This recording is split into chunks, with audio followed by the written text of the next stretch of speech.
오늘은 6.25 73주년 되는 날입니다. 저는 이제 양가가 실향민 집안이에요. 그래서 북한에서 8.15 광복 전에 이렇게 서울로 피난 왔고, 또 6.25 전쟁 전에는 부산으로 또 떠났어요. 또 낙동강 1.4 후퇴 전에는 제주도로 피난 가서 그럴 때마다 모든 재산을 다 버리고 떠나는 경험을 한 집안들이에요. 일적즉발의 은혜로 우리가 자유를 찾고 이렇게 지금 살고 있습니다. 그래서 나라가 없으면 어찌 예배를 드리겠는가 하는 그걸 이렇게 늘 보고 들었어요. 남북 이스라엘이 계속 싸우듯이 우리나라도 남북이 대치가 되어서 이렇게 싸우는 지 70년이 넘었어요. 잘 사는 길이 다른 것이 아니고 구원을 위하여 사랑과 심판으로 고침받게 하시는 것이더라고요. 그래서 오늘은 어떻게 고침받을지를 생각해 보겠습니다. 첫째로, 고침받기 원해야 합니다. 19절이에요. 그 성읍 사람들이 엘리사에게 말하되 우리 주인께서 보시는 바와 같이 이 성읍의 위치는 좋으나 물이 나쁨으로 토산이 익지 못하고 떨어지나이다. 요단강을 갈라서 동편에서 서편으로 다시 건너온 엘리사는 곧 여리고에 도착을 합니다. 그런데 거기 사람들이 엘리사에게 지금 하소연을 하네요. 여리고가 위치는 좋은데 물이 나빠서 농사가 안 된다는 거예요. 물은 모든 것의 근원 아니겠습니까? 물이 나쁘니까 이거 이제 뜻이 이렇게 유산된다는 뜻인 거예요. 그러니까 생명이 죽어간다는 거예요. 겉모양은 아름다운데 아무리 경치 좋고 사랑과 돈이 몰려도 다들 잠시 후에 시들시들해지고 아이 울음소리가 안 들리고 지금 이제 죽어간다, 이런 뜻입니다. 자, 여호수아 6장 26절에 여호수아는 여리고를 재건하는 사람은 저주를 받는다 그랬습니다. 근데 300년 후 이스라엘의 아합 시대에 사마리아 성을 쌓고 상하공을 지으니 이제 부러운 것이 없는 시대가 되어서 여리고성 건축하지 말라는 이 성경의 말씀이 귀에 들어오질 않는 거예요. 우리가 하나님과 갓을 골드하고 갓 멀리서 보면 똑같다 그랬잖아요. 그래서 이때 살아계신 하나님이란 뜻의 히엘이라는 사람이 이름은 최고로 경건하게 지었는데 말씀을 어기고 재건했다가 두 아들이 죽는 저주를 받았습니다. 그러니까 열심히 재건을 했는데 저주받는 일이 일어난 것이잖아요. 그러면 항상 우리가 근원을 살펴봐야 되는 거예요. 이 사람 이름 너무 잘 지었잖아요. 그런데 이름은 큐티하며 십자가의 의미가 있는 구속사 쪽으로 이제 이렇게 겸손하게 짓는 게 좋아요. 그때 큐티하면서 구스하고 했을 때 그 세라라는 이름이 나왔는데 그때 딱 큐티하면서 세라라고 이름을 줘야 되겠는데 성이 김씨인 거예요. 그래서 굉장히 고민하셨는데 평원님이 손녀 이름을 그냥 김세라라고 지었어요. 또 이 뭐 다말에 다 유다의 유 해가지고 다유로 지었어요. 그러니까 굉장히 구속사적인 이름이잖아요. 네 이름이 왜 다유야? 다 물어보잖아요. 우리 손녀 딸은 상기잖아요. 상기하자 6.25 해가지고 6.25 때 태어나가지고 그럼 여자인데 왜 상기야? 그러면 맨날 또 이렇게 복음을 전할 수 있는 이런 식의 큐티를 하면서 이름을 좀 지으시면 좋겠습니다. 그러나 그렇게 오랫동안 저주받았던 여리고에도 이제 때가 되니까 우리를 고쳐달라고 엘리사에게 찾아오는 사람이 있게 하셨습니다. 그리고 그를 주인이라고 부릅니다. 이거는 근데 주님과 같은 말이에요.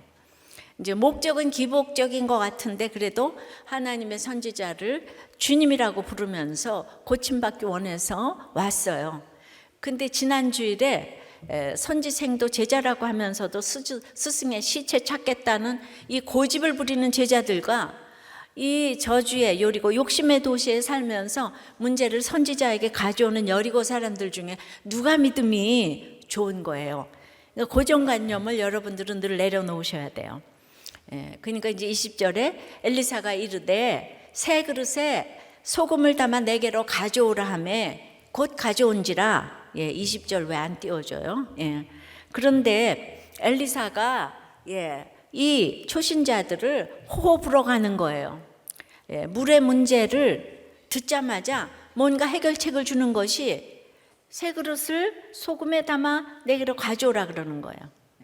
근데 이 말을 들은 여리고 사람들은 곧 가져왔어요. 제자들처럼 자기 생각으로 판단하고 고집 부리지 않았어요. 토달거나 묻지 않아요.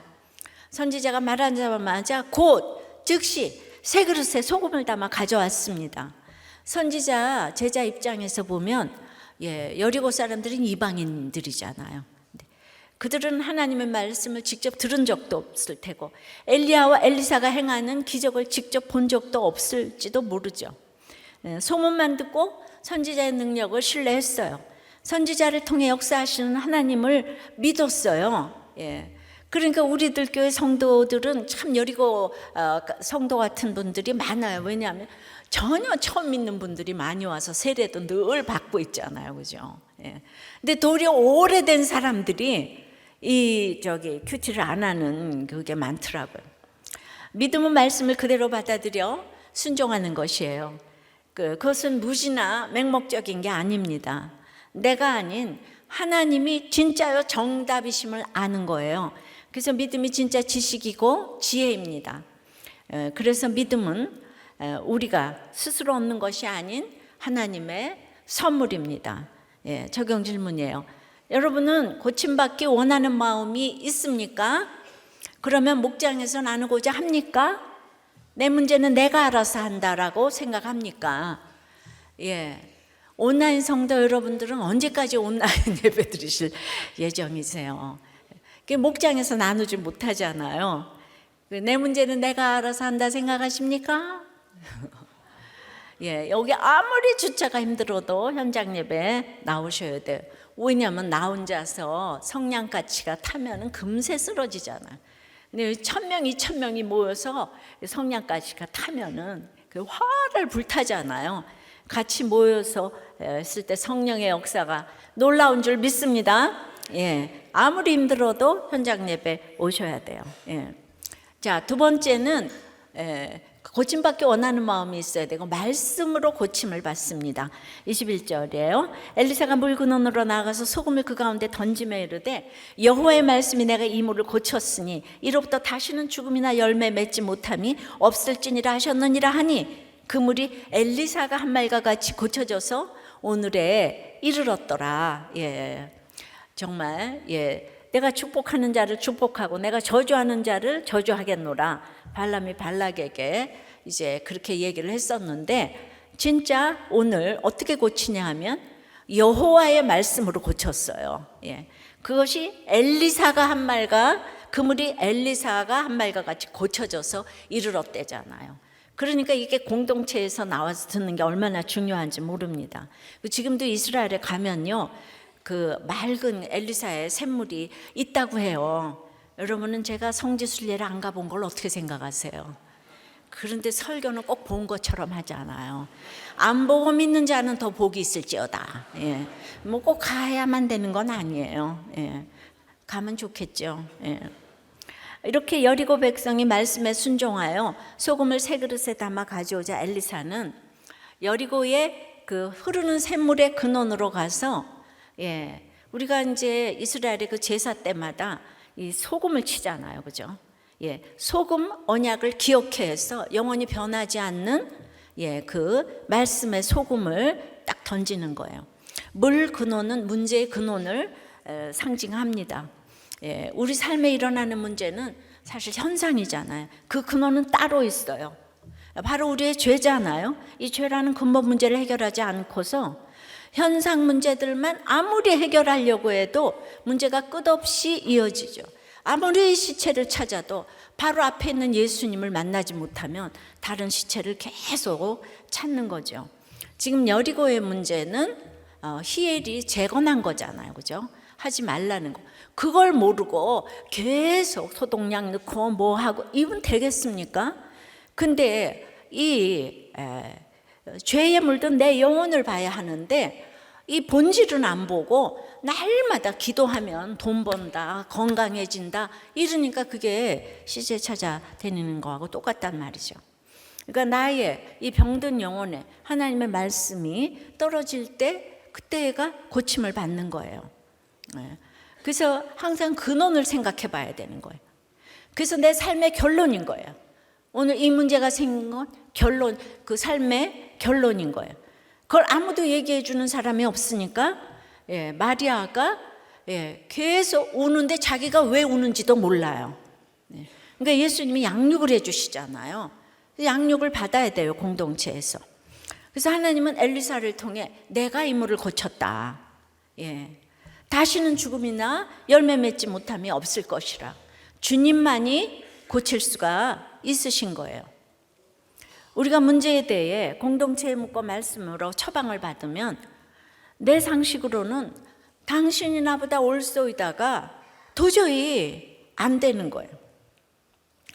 근데 말씀에 순종해서 말도 안 되는 적용을 해서 고침을 받은 지체들이 매주 이렇게 허다한 증인으로 있지 않습니까? 그러면 여러분 한번 해볼 만하지 않아요? 그러니까 문제가 생기면 어떻게 할까? 이거보다는 내가 어디로 가야 하나? 뿌리로 가야 하는 거죠. 뿌리로. 그 본질로 가야 되는 거죠. 그 본질에 소금을 딱 뿌려야 되는 거지. 그러니까 이 방법을 이 세상에서 가르쳐 주는 데가 없어요. 그래서 맨날 그냥 그 잠시는 효과가 있지만요, 이렇게 현상적인 것만 치료하려고 하니까 안 되는 거예요. 우리들 교회가 더디 가는 것 같아도 근본을 치료하니까 정착을 다 하시는 것인 거죠. 그래서 그렇게 하니까 22절에 그물이 엘리사가 한 말과 같이 고쳐져서 오늘에 이르렀더라. 하나님의 말씀을 받고 엘리사가 그대로 했잖아요. 여러분, 하나님의 말씀을 받고 목자님들이 다 처방을 하면 목자님들이 한 말과 같이 고쳐진 일이 한둘이 아니에요. 목자를 여러분들이 우습게 보시지만은 목자도 믿음이 좋은 게 아니고 하나님이 고쳤다 그러잖아요. 하나님을 신뢰하시니까 하나님을 의지해서 그 처방을 이렇게 내놓는데 같이 의논해서 그렇지 않을까 생각을 하는 거죠. 그렇다고 목자들이 동으로 가라 서로 가라 이런 얘기는 안 해요. 꼬우져라 말아라 이런 얘기도 안 해요.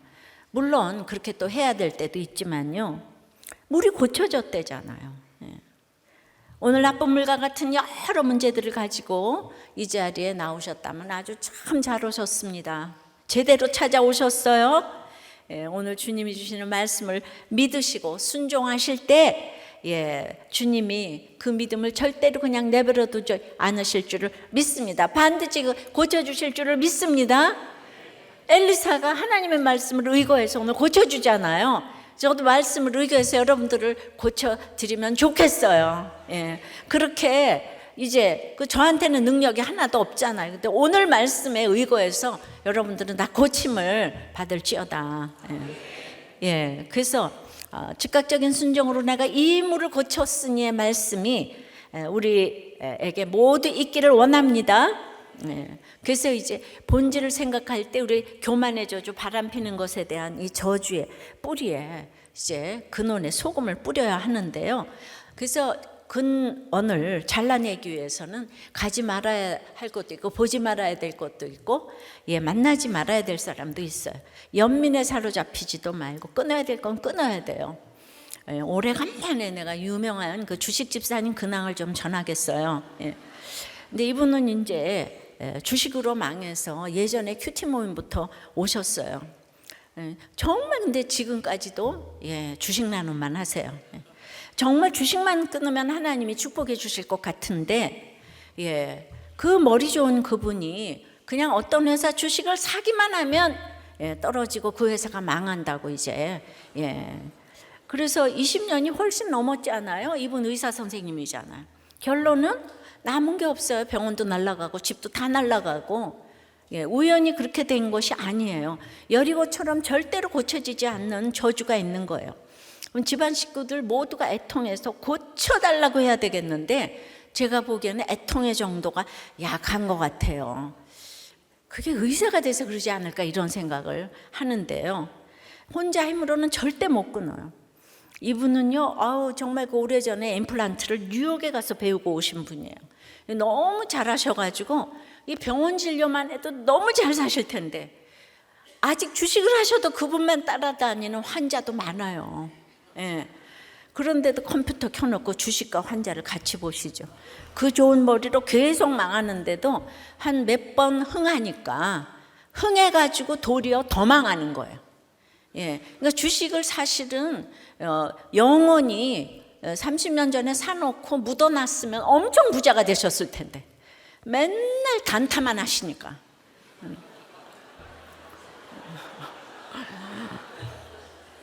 단타를 넘어 선물까지 하시고, 예. 그러면 이제 오래되다 보니까 그 남편 내려놓고 아내가 그 남편 약재려 가지고 기쁘고 즐겁게 복음을 전하기는 하시는데 남편 때문에 너무 우울한 거예요. 그 집안에 내려오는 게 있어요. 그게 온 집안이 우울해요. 그래서 제가 남편 야단치다가 방법을 바꿨어요. 예, 우리 권사님, 집사님, 예. 그러시면 되는 거예요. 이제 남편 내려놓고 기쁘고 즐겁게 나가서 복음을 전해야지. 그래도 목사님은 왜 남편 야단치다가 나한테 왜 그러세요? 이렇게. 예. 근데 그 집사님은 주식해서 무슨 바람을 피는 것도 아니고 진짜 오직 정말 아내밖에 몰라요. 아내밖에 모르는데 결과가 뭐예요? 병원도 집도 다 날라갔는데 이런 기가 막힌 일이 어떻게 있을 수가 있어요. 20년을 지나 보니까 기가 막혀가지고요. 제가 정말 근황을 전하는 바예요. 그러니까 우리 가운데 20년 동안 중독이 안 끊어질 수도 있다는 거예요. 있는데 세상 사람들은 언제나 현상만 생각하고 좋은 얘기만 하잖아요. 근데 진정한 고침은 아픈 얘기도 해줄 수 있어야 되고 그 집사님은 저를 굉장히 좋아해요. 저도 좋아해요. 안 되는 게 있어요. 이제 그 말씀을 근원에다 대고 지져야 되는데 말씀으로 고침받아야 되는데 예배드리고 양육받고 나누고 사람 살리고 이래야 되는데 집사님 저를 좋아하지만은 주식 보느라고 양육받을 시간이 없네. 예. 그래서 이제 한 집사님의 나눔을 보니까 그 3인 1조로 과제를 했다는 거예요. 딸이 아빠의 양육 숙제를 도와주다가 변화되고 아내가 남편과 같이 양육을 받으며 숙제를 도와줬는데 남편이 또 더 변화되고 그래서 이번 양육을 통해서 딸이 10개의 주일 설교를 다 듣게 돼서 너무 감사하고 숙제를 해줘야 하니까 반강제로 들었는데 듣고 나서 조금 변했다는 거예요. 그 과제에 이 집사님 백수 남편 백수 딸 얘기를 안 쓸 수가 없어서 썼더니 그걸 딸이 읽고 부모 생각을 하더니 갑자기 알바를 한다고 나갔다는 거예요. 또 양육 마무리쯤에는 남편도 취직이 돼서 감사했는데 놀란 것은 남편이 이거 양육을 날로 먹지 않고 목사님 책 10권을 다 읽겠다고 하더니 지금 9권째 읽고 있대요. 달라진 점은 아침에 일어나서 큐티를 저보다 먼저 하고 아침에 큐티를 못하면 저녁에 와서 내가 오늘 큐티를 못했네 이러면서 굉장히 또 한다는 거예요. 저만 안 변하고 남편과 딸이 다 변했어요. 양육하시는 분들도 사명을 가지고 우리 자신들보다 더 안타까워하시는 모습을 보면서 이래서 살아난 것을 또 나눠주시는구나. 그래서 이제 뭘 깨달았냐면 지금까지는 11조를 교회에 드린다고 생각했어요. 그런데 이 11조가 신앙고백이라는 것을 확실히 알게 되었는데 이미 남편은 저한테 11조 하라고 다 맡겼는데 제가 그게 안 되니까 11조 떼어먹고 11조에 성경고 월정원금 다 내고 내 맘대로 했어요. 그러면서 하나님 이제 계산 끝났어요? 그랬는데 그게 아니라를 알고 이번에 처음 농지연금 나왔는데 그 밤에 나오자마자 바로 드렸어요. 그래서 내가 혹시 11조로 썼나 안 썼나 그러다가 하나님이 아시겠지 하면서 자유함이 생겼다고 했어요. 내가 딱 안 써도 하나님이 내가 11조로 드렸는데 그래서 양육은 어찌 되었던 권하고 싶습니다. 양육 받으면서 1%라도 나에게 들렸다면 아주 의미가 있다는 생각이에요. 여러분 이것이 말씀으로 지지는 거예요. 그래도요 이 주식 집사님은 정말 온 가족이 우리들 교회 다 나오고 다 너무 좋아하세요. 여기서 다 신결혼 했어요. 소망이 있습니다. 근데 이제는 주식에 소금을 뿌려서 그 짐을 내려놓으시기를 바랍니다. 주식의 짐을 좀 내려놓으세요. 예, 이렇게 주식이 무섭더라고요. 적용 질문이에요. 오늘 말씀의 소금으로 잘라야 할 나의 근원적인 부패함은 무엇입니까? 그래서 끊지 못하는 것은 무엇입니까? 여리고 같은 우리 집안을 위해 고쳐달라고 찾아가야 할 엘리사는 누구고 어디예요? 이것 때문에 양육으로 짖을 생각은 없으세요? 예, 없으세요?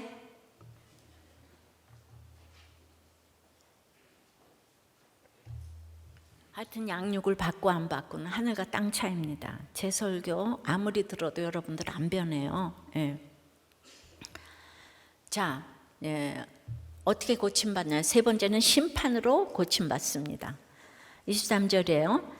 엘리사가 거기서 베델로 올라가더니 그가 길에서 올라갈 때 작은 아이들이 성읍에서 나와 그를 조롱하여 이르되 대머리에 올라가라 대머리에 올라가라 하는지라. 예. 자, 이 베델은 아브라함이 단을 쌓고 야곱이 단을 쌓았던 아주 영적으로 유명한 장소였어요. 그런데 그런 곳에서 요셉의 후손인 북이스라엘의 여로보암이 다윗 왕조를 배반하고 예루살렘에 예배드리러 못 가니까 백성의 마음을 붙잡기 위해서 금송아지를 모셔놓고 예배를 드렸어요. 금송아지니까 그걸 하나님이라고 하니까 사실 돈신을 섬기는 거죠.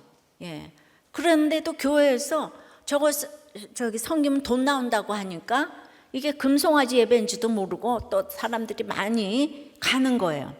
그래서 그 여로보암의 죄가 가장 큰 죄악이라고 열왕기서를 통해 끊임없이 말씀하고 계십니다. 그런데 영적 교만이 하늘을 이제 찌른 베델이 됐는데 자신들은 너무 정통적인 믿음의 집안이라고 예수하면 자기 집안을 빼놓을 수가 없다고.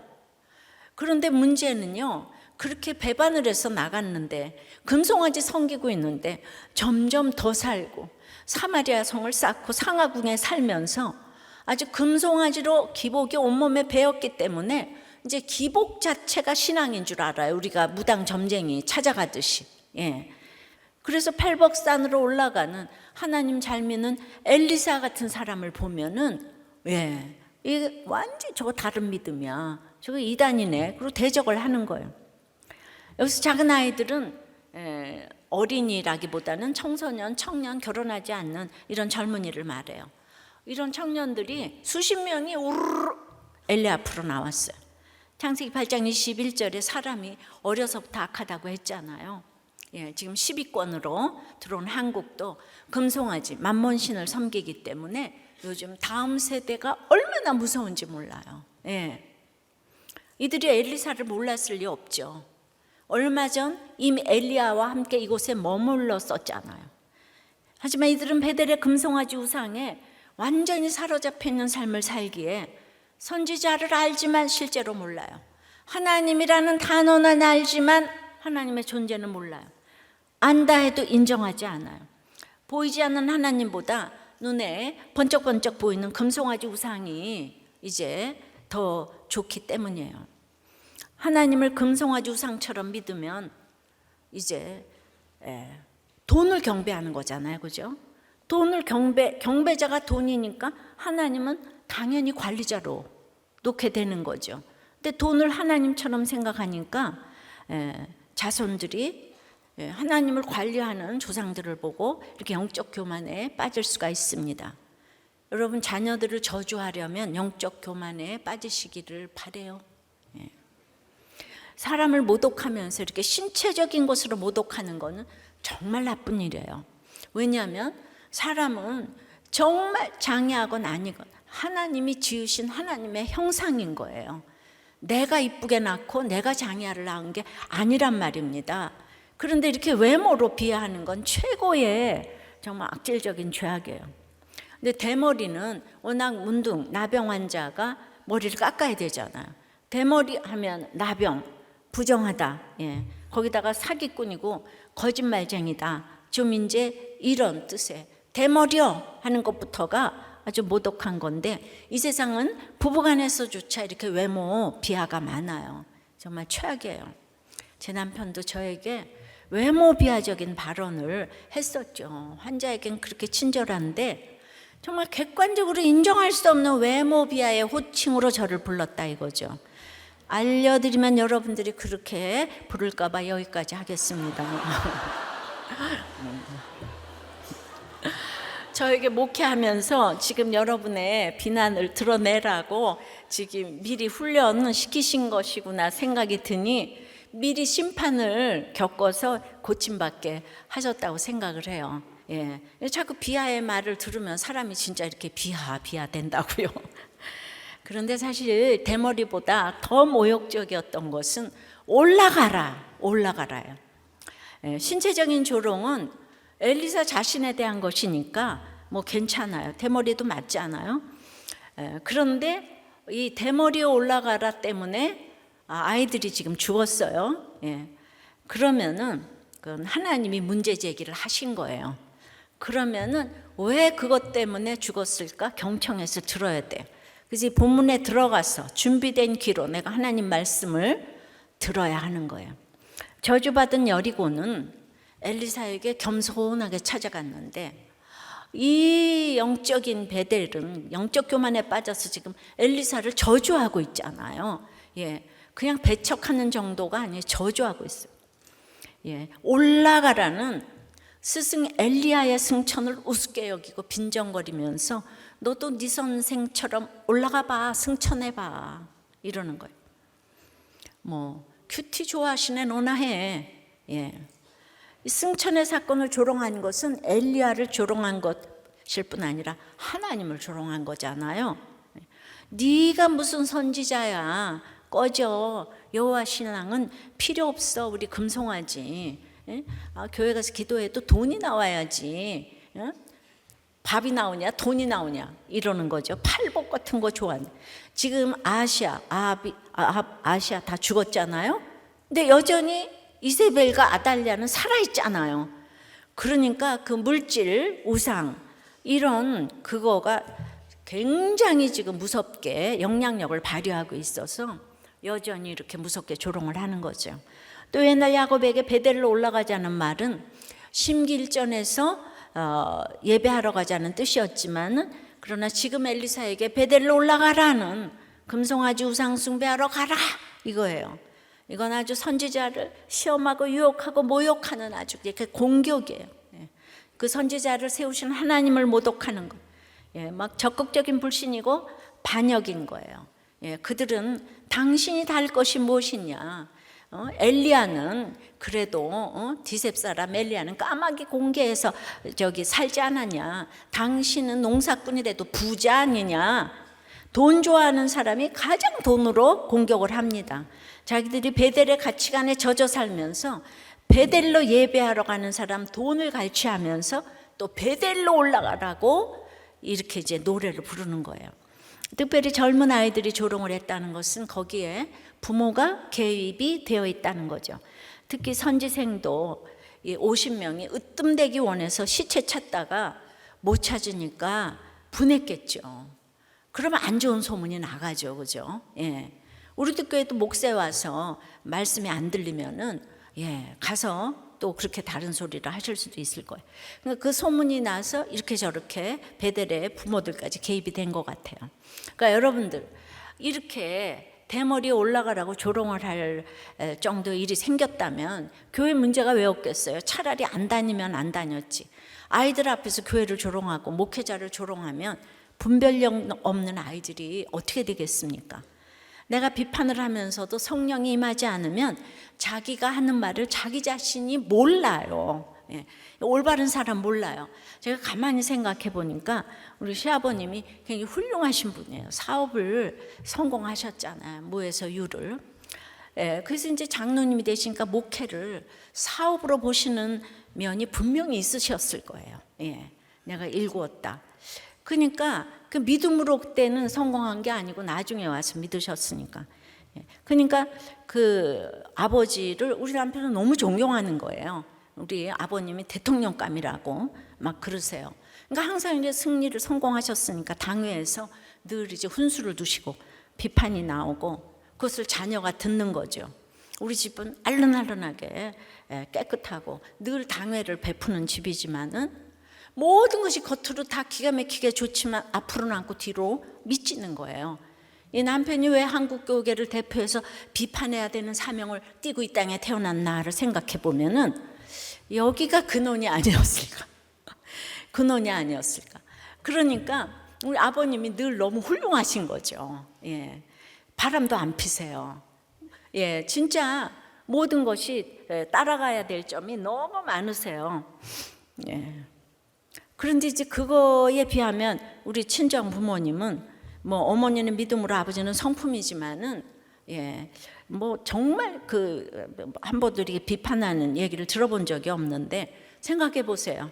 아니 우리 엄마가 화장실 청소하는데 누구를 비판하시겠어요? 예, 이렇게 서울에 곧 올라오셔서 화장실 청소 시작하셔서 천국 가는 그 시간까지 그 일하다가 소천을 하셨는데 당연히 앞으로는 인정 못 받았지만은 미친 것 같지만은 오랜 시간 뒤로 남았잖아요, 그죠? 예, 우리가 이 만먼 세상 가치관으로 볼 때 그 당시도 그렇고 지금도 그렇고 누가 화장실 청소하는 어머니를 존경하겠습니까? 무시받았겠죠. 그래서 저는 이제 어렸을 때부터 그 무시받는 걸 봤잖아요. 인생에 너무 유익하다는 생각이에요. 여러분은 무시받으면 큰일 날 줄 아는데, 예, 그러니까 사사건건 교회에 못마땅해 하고 사역자들 막 이름을 함부로 불러대면서 그러시면 안 돼요. 그대로 자녀들에게 갑니다. 예. 그러니까 이제 이런 거를 보고 이건 그냥 지나갈 일이 아닌 거예요. 24절에 엘리사가 뒤로 돌이켜 그들을 보고 여호와의 이름으로 저주하며 그 수풀에서 앙곰 둘이 나와서 아이들 중에 42명을 찢었더라. 예. 엘리사가 예, 자기 힘이 아니고 자기 이름이 아니고 여호와의 이름으로 예. 그러니까 여호와의 이름으로 저주하니까 여호와가 그거를 이제 행하셔야 되는 거죠. 이거 화를 낸 게 아니에요. 대머리에 상처받아가지고 대갚아 준 게 아니에요. 예, 그들의 불신과 반역의 심각한 죄악을 선지자로서 이제 여호와의 이름으로 심판을 내린 거죠. 예, 그 앙곰은요 새끼를 지키기 위해서 공격력이 최고조에 달해 있는 사나운 곰이에요. 그러니까 2마리가 42명을 찢었어요. 그러니까 여러분들 가운데 오늘 내가 너무 정신을 못 차리니까 상상할 수 없는 예, 정말 말이 안 되는데 악을 쓰고 나를 공격하더라. 이제 그렇다 그러면 여러분이 이렇게 근원을 생각해 보셔야 되는 거예요. 하나님이 앙곰을 우리 집에 우리 회사에 허락하셨단 말이죠. 그러면 어떻게 이렇게 억울하냐 이게 아니고 예. 그 불량배 무리 중 42명이 일부라 그러니까 얼마나 많은 사람이 무리로 몰려댕기면서 엘리사를 보고 이 대머리야 사기꾼의 거짓말쟁이 이 그냥 예. 그렇게 조롱을 했다면 어떻게 살겠어요? 너무 무섭지 않겠습니까? 자, 이런 일을 불교나 유교식으로 해석하면 어떻게 될까요? 아, 엘리사도 어쩔 수 없어. 자기 흉보니까 혈기가 나서 42명이나 죽였대. 이렇게 되는 거죠. 그러니까 나는 절대 조롱하지도 받지도 말아야지. 이런 적용도 해야 되지만은 이거는 인본주의적인 적용이고 성경은 그래서 구속사적으로 읽어야 되는 거예요. 어떤 사건도 최종 목적은 구원에 있는 거예요. 예. 왜 이 아이들이 찢어졌는가? 바로 그 반역의 조롱에 동참한 나머지 청년들을 회개케 하여 도시 전체를 구원받게 하기 위함인 거예요. 그리고 나아가서 이 기록을 읽는 우리가 하나님을 무시하고 조롱하며 거역했던 자기 죄에서 돌이켜 구원을 받으라고 부르시는 초청의 말씀인 거예요. 초대교회 아나니아 삽비라의 생명을 가져가서 교회의 태생을 막는 것을 징계했잖아요. 지금도 엘리사가 사역을 시작하려고 하는데 십자가 짐의 갑절의 영감을 이걸 막아가지고 지금 교회를 부정하는 것이기 때문에 그냥 7위 정도가 아니고 생명을 취하셔야 되는 거예요. 그것도 40이면 얼마나 베델이 지금 문란하고 악한지 몰라요. 우리에게 닥치는 여러 심판의 사건들은 나를 회개의 자리로 부르시는 하나님의 나팔 소리예요. 근데 그 소리가 크다, 작다, 좋다, 나쁘다 이런 것만 따지면서 회개하지 않는다면 결코 여러분들은 고침을 받을 수가 없습니다. 그런 판단은 내려놓고 죄악에 대한 하나님의 엄중한 심판을 깨달아야 되는 거예요. 내 안에 죄악을 찾아서 회개해야 합니다. 그러면 우상의 소굴인 이 베델에 갇혀있던 내 삶이 하나님의 그 승리가 있는 갈멜산으로 향하는 거룩한 삶이 되는 거예요. 그리고 거기서부터 사명이 기다리는 사마리아로 가는 귀하게 쓰임받는 복된 인생이 될 줄 믿습니다. 그러니까 이제 25절에 엘리사가 거기서부터 갈멜산으로 가고 거기서 사마리아로 돌아왔더라. 엘리사가 이제 여리고에서 복을 가르치고 베델에서 저주를 가르친 것처럼 말씀을 통해서 우리에게 복과 저주를 가르쳤습니다. 언제나 좋은 게 아니에요. 그러나 엘리사가 마음이 너무 아픈 거예요. 어쨌든 42명이 죽었잖아요. 그래서 이 저주의 사역 후에 엘리야가 아세라 바알 선지자 850명을 물리쳤던 그 승리의 스승 엘리야가 그 물리쳤던 승리의 장소 갈멜산으로 달려갔어요. 달려가서 거기서 스승님, 제가 젊은 아이들을 42명이나 죽였네요. 너무 힘들어요 하는 마음으로 갈멜산에 갔으리라고 생각해요. 왜냐하면 엘리사가 가야 될 곳은 사마리아 성인데 왜 뜬금없이 갈멜산을 갔겠습니까? 엘리야가 바알과 아세라, 이 세상 풍요의 신, 물질의 신 섬기는 자들을 그 물리친 사건이나 교회 다니고 믿음 좋은 이 장소인 베델에 살아도 여전히 금송아지를 섬기는 이들을 이 물리친 것은 같은 사역이다. 가서 그걸 깨달았을 거예요. 그래서 이제 위로를 얻었을 것입니다. 그래서 말씀이 너무 중요한 거예요. 말씀으로 해석을 해야 해결이 되는 거예요. 근데 여러분들은 늘 현상만 고치러 댕기니까 평생을 시체 찾아 산만리, 현상 찾아 산만리, 제일 중요한 근원의 뿌리를 찾아가야 하는데 이 외로운 사역의 길에서 스승 엘리야를 생각하면서 충전을 하고 그리고 앞으로 북이스라엘 사마리아에서 힘든 사역을 하기 위해 힘을 얻고 돌아왔습니다. 여러분, 결과적으로 북이스라엘이 얼마나 정말 힘든 상대인지 엘리야 같은 대단한 선지자도 엘리사 같은 선지자도 말씀을 전했지만 북이스라엘은 돌아오지 않았어요. 아무리 바울이 전해도 유대인들은 지금도 돌아오지 않고 있어요. 그러나 그러니까 내 아이들이 변하고 우리 집 식구가 변하고 이래야 내가 잘 사는 게 아니고 때가 될 때까지는 그렇게 하다가 안 돼도 나는 여전히 사명을 위해서 나의 약재료를 가지고 나갈 때 지금 우리가 은혜를 받잖아요. 그죠? 유태인이 안 믿어서 전 세계가 은혜를 받잖아요. 또 이제 이때 이스라엘이 안 믿어서 전 세계가 전 세계 저에게까지 역사가 왔으니까 여러분들이 이제 예수를 믿으면서 내 식구가 너무너무 안 믿으면은 하나님한테 맡기고 여러분은 맨날 여전한 방식에 똑같은 방식으로 말씀으로 지지고 볶으시면 돼요.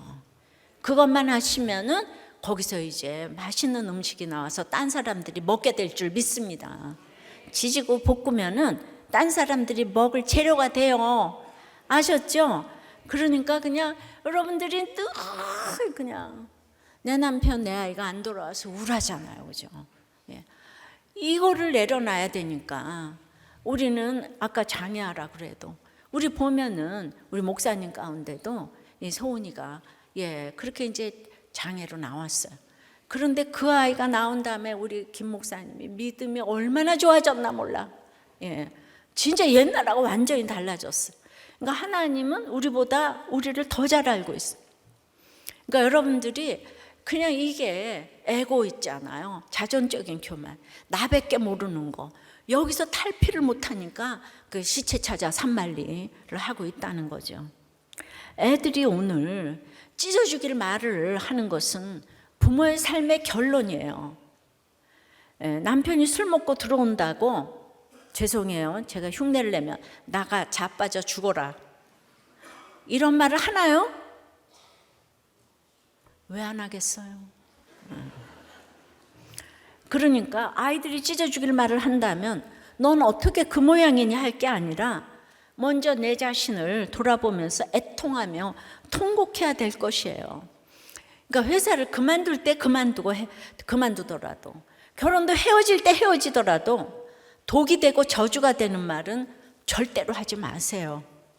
농담이라도 반드시 구별해야 될 말이 있는 거예요. 이 찢어 죽일 것들이 대머리 올라가라, 대머리 올라가라. 예, 정말 찢어 죽일 말이 이런 거예요. 이런 거. 영육으로, 외모로, 육적으로 비하하고 영적으로 지금 비하하고 그러잖아요. 그죠? 걔네들이 어디서 그런 말을 배웠겠어요? 다 부모에게 배우는 거죠.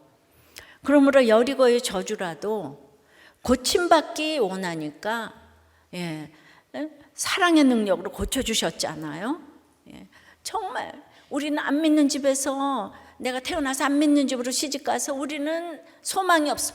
죽기 1초 전이라도 소망이 있습니다. 예, 그거는 그러는 게 아니에요. 근데 베델의 교만은 심판하셔서 우리에게 경고를 하셨어요. 여리고는 여호와의 말씀으로 고쳐주셨어요. 베델은 여호와의 이름으로 저주하셨어요. 한쪽은 구원으로 고쳐주셨고 한쪽은 심판으로 경고하셨지만은 이것 또한 고침받기 원하는 하나님의 사랑인 줄 믿습니다. 심판과 구원은 동전의 양면이에요. 그래서 이 땅에서 일어나는 모든 사건은 이제 구원으로 연결이 되는 거예요. 그러니까 이 심판을 받아야 구원으로 연결되니까 이것 또한 사랑의 사인인 거예요. 예. 그래서 이제 적용 질문. 예. 내 아이들이 곰에게 찢어 죽임을 당할 말을 하고 있지는 않아요. 예. 여러분의 그 사역자, 목회자, 또 남편, 아내, 자녀, 부모, 시부모, 상사, 부하에 대한 표현은 어떻습니까? 신실한 표현을 이 얼굴과 언어에 나타내고 있습니까? 지금까지 원망하는 심판의 사건은 무엇입니까? 오늘 모든 결론, 모든 사건의 목적은 구원임이 얼마나 인정되십니까? 구원 때문에 이 사건이 온 거예요. 지나고 보면 어떤 것도 구원 아닌 게 없어요. 그러면 다 감사로 결론이 나는 거죠. 예, 이제 청소년 아이들이 베델의 아이들처럼 이렇게 요새 교회를 조롱합니다. 근데 결론은 부모님들이 중심을 한 사람이라도 잡으시면 다 돌아올 거예요. 예, 지난주에는 아까 간증하신 중1 아이가 일주일 큐티하는 얘기를 들려드렸어요. 이건 천연기념물인 거예요. 요새 이런 아이가 없어요. 예. 그런 아이가 있는가 하면 중학교 3학년 여학생이 임신을 했어요. 예. 그런데 이게 다 남의 얘기라고, 그래, 남의 일이 아닌 거예요. 요즘에 그 핸드폰에 거기 SNS에 들어가면 상상도 못하게 문란하고 음란하고, 근데 그런 것들을 학생인권 조례와 자유를 다 빙자해서 애들이 지 맘대로 하는 거예요. 그런데 특별히 그 아이폰은 절대로 부모가 못 본다 그러더라고요. 그래서 그런 애들이 아이폰만 선호한대죠. 예. 그걸 들어가 보면은, 예, 그러니까 지금 임신을 한 거예요. 이걸 누가 가르쳐 주겠어요? 부모도 관리를 못해. 옛날처럼 보릿고개 잘 못 먹고 못 살던 시절에는 부모 말을 듣는데 지금 아무리 가난해도 밥을 먹고 살아요. 그러니까 애들이, 예, 전부 다 이쪽으로 지금 이 베델의 아이들하고 똑같아요. 요즘에 이 모든 성희롱, 성폭력 모두 이런 같은 사건이에요. 예, 그래서 어쨌든 지금 임신을 했어요. 그래서 평원, 초원 담당 사역자, 부장, 목자, 권찰, 담당 교사, 여목자는 그냥 8명이 총집합해서 신방을 했고, 이 남친까지 오게 한 후에 말씀 가지고 양육을 했는데, 이 남자친구는 군대도 다녀온 친구라는 거예요. 신방 중에 부모님이 일찍 이혼을 해서 외로웠겠다는 말을 이렇게 들으니까 눈물을 흘리기도 했는데 아이를 책임지겠다고 했다는 거예요. 그런데 이게 정말 얼마 안 된 사이에 일어난 일인데, 그러니까 아이가 눈물을 흘리면서 생명을 이제 아이를 낳겠다고. 근데 이 부모님이 이제 부목자님 부부인데 이 공동체와 함께 낙태하지 않고 생명을 낳기로 했는데요. 앞으로 점점 더 아이들의 인권을 강조할수록 날이 갈수록 이런 일이 생길 것입니다. 아주 상상도 못하는 그 일들이 일어났다고 어떤 집사님이 저한테 이렇게 알려줬어요. 부모가 아무것도 모른다고 애들에 대해서 지금. 그런데 그 아이가 그래도 우리들 교회에서 날마다 생명 낳자는 적용을 들었기 때문에 그래도 아이를 낳겠다고 하는 거예요. 저는 이런 적용이야말로 부모의 역할이 절대적이고, 우리들 교회 파이팅인 적용이에요. 너무너무 그 아이 키우는 게 힘드시지만은 우리 목사님 아들 민산이가 세상에 그냥 고등학교 때까지 그렇게도 속을 썩이더니 그냥 혼전 임신해가지고 할 수 없이 결혼을 했잖아요, 고등학교 때. 근데 그때부터 마음 잡고 고등학교를 졸업하고 아이 셋을 낳고 지금 취직도 하고, 그 아이를 그 결혼을 하고 아이를 낳은 것이 최선의 길로 인도된 아주 지름길이었어요. 근데 이 여학생이 아이 낳아가지고 남친에게 보내자 그랬더니 엄마 같으면 그럴 수 있어? 그랬대요. 나는 못 보내. 그래도 그런 마음을 가진 것만 해도 너무 감사해가지고 저는 이제 고침받아서 잘 살기를 바라는데, 이럴 때 그냥 낙태시키고 그러면 그 아이가 근원이 바뀌지 않았는데 또 나가서 그러지 않겠습니까? 이 근원에다 소금을 뿌려야 되는데, 그러니까 이럴 때는 진짜 아이를 낳는 게 아이를 위해서도 그 엄마를 위해서도 제일 좋은 최선의 결정이라고 생각하고, 부모님들이 이렇게 적용을 받아주셔서 너무너무 감사하고, 저는 우리들 교회 와서 잘 됐다는 얘기만 하고 싶지만은 그렇지를 못하니까 우리 교회는 있는 사실 그대로 얘기를 해서 기도해 주시기 바라고, 그다음에 아이는 낳아야 되고, 이제 정말 어떤 경우에도 생명은 낳아야 되는 줄 믿습니다. 말씀을 이제 맺어요. 그 고침을 받아야 돼요. 고침받기 원해야 우리가 고침을 받습니다. 말씀으로 고침을 받아요. 근원에다가 말씀의 소금을 뿌려야 되는 거예요. 말씀으로 지지고 볶고 해야지 요리가 나오는 거예요. 남들이 먹을 요리가 나오는 거예요. 그리고 말 안 들으면 심판으로 고침이 이렇게 받기도 합니다. 우리가 애들 말 안 들으면 때리기도 해야 되는 거예요. 부들부들 떨면서 인권을 생각해서 그런 게 아니에요. 내 아이, 내 딸 때리기도 해야 되는 거죠. 구원과 심판은 동전의 양면인 거예요. 모두 구원으로 연결됐다는 거를 아시기를 바랍니다. 그런데 감사한 거는 그래도 그 남자친구하고 여학생이 지난주 예배에 왔다는 거예요. 그리고 이제 앞으로도 오겠다는 거예요. 이것만 해도 박수를 좀 쳐줘야 되지 않겠습니까? 계속해서 이렇게 잘 지키고 고침을 받기 바랍니다. 고통의 멍에 벗으려고 찬양하고 기도하겠습니다.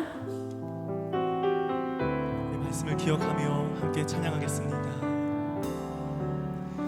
고통의 멍에 벗으려고 예수께로 나갑니다. 자유와 기쁨 베푸시는 주께로 갑니다.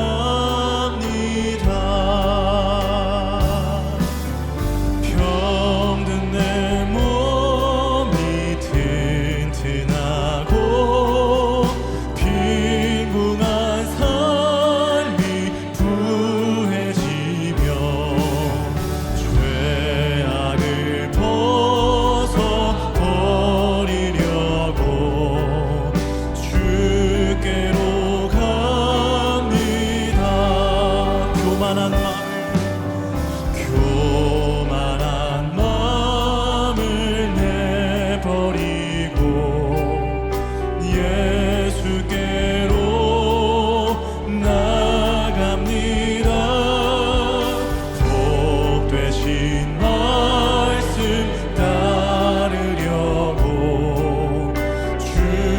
주께로 갑니다.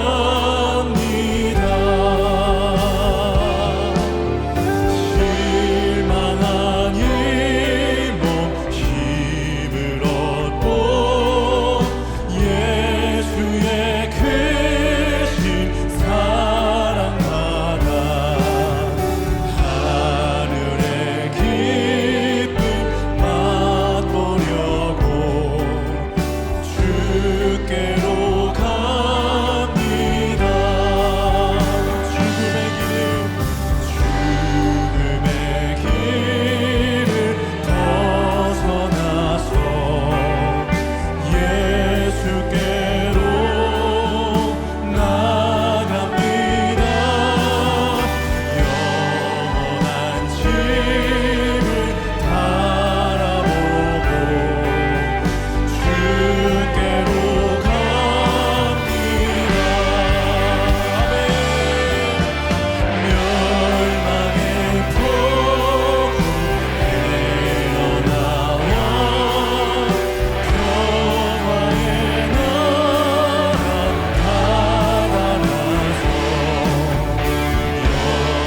영광의 주를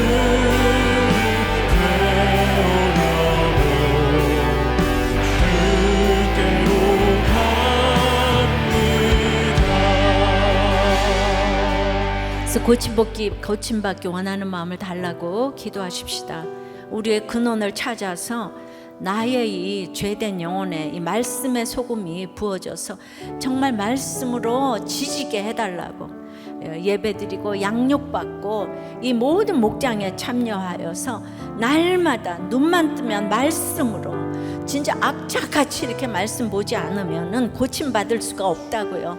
그래서 우리가 목장을 하고 목자 모임을 하고 초원 모임도 하고 이러므로 자녀 교육 사역, 구원 사역이 이루어지기를 기도하십시다.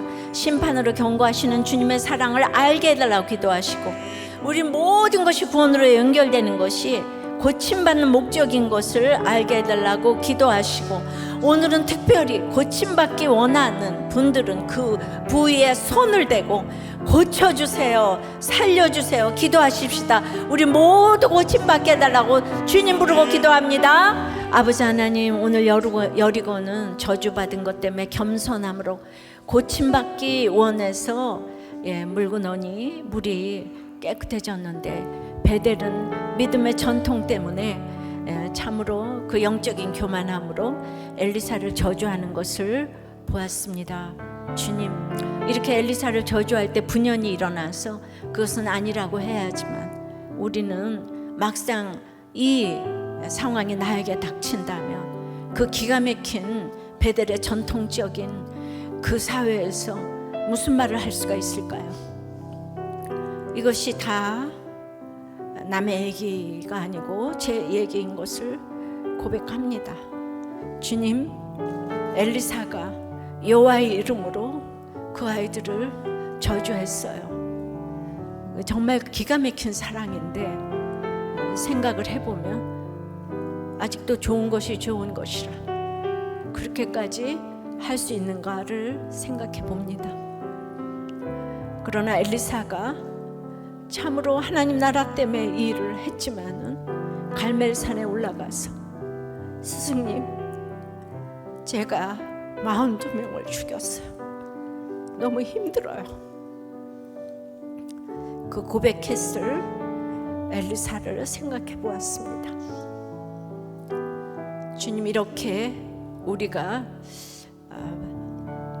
분별하는 것이 너무 어려운 것들을 주여 불쌍히 여겨 주시옵시고 우리가 함부로 입이 달렸다고 찢어주기를 말을 하지 않도록 우리 자녀들이 하는 그 찢어주기를 말에 대해서 우리가 가슴을 치며 통곡하며 애통하며 내가 그 본이 될 수 있는 부모가 될 수 있도록 주님 역사하여 주시옵소서.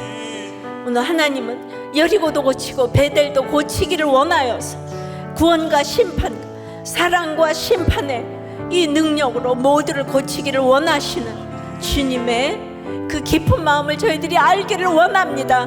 주님은 우리가 고침받기를 원합니다. 주님, 오늘 그래서 우리가 고침받기 원하여서 이 자리에 왔사오니 우리의 아픈 부위를 손을 대고 기도했습니다. 주님, 우리 아이들의 아픈 부위를 손을 대고 기도를 했습니다. 우리 모두의 정신을 고쳐주시옵소서. 이 뇌를 고쳐주시옵소서. 우울증을 고쳐주시고, 조현병을 고쳐주시고, 조울증을 고쳐주시고, 오장육부를 고쳐주시고, 피 묻은 손으로 안수하여 주시옵소서. 살려주시옵소서. 도와주시옵소서. 긍휼히 여겨주시옵소서. 주여, 고쳐주셔야 되겠나이다. 고쳐주셔야 되겠나이다. 고쳐주시옵소서. 오늘 여호와의 이름으로, 여호와의 말씀으로 엘리사가 고쳐서 아버지 하나님, 물이 깨끗해졌다고 하셨사오니 주여, 하나님의 말씀을 의지하여, 하나님의 이름을 의지하여 안수하고 아버지 하나님 기도하오니 고쳐주시옵소서. 살려주시옵소서. 너무 오래됐습니다. 주여, 감당하기가 어렵습니다. 살려주시옵소서. 살려주시옵소서. 아버지 하나님, 이게 악한 마귀의, 아버지 하나님, 사단의 농간이라면 나사렛 예수의 이름으로 이 모든 악한 마귀가 물러갈지어다. 물러갈지어다. 물러갈지어다. 물러갈지어다. 물러갈지어다. 고쳐주시옵소서. 살려주시옵소서. 살려주시옵소서. 살려주시옵소서.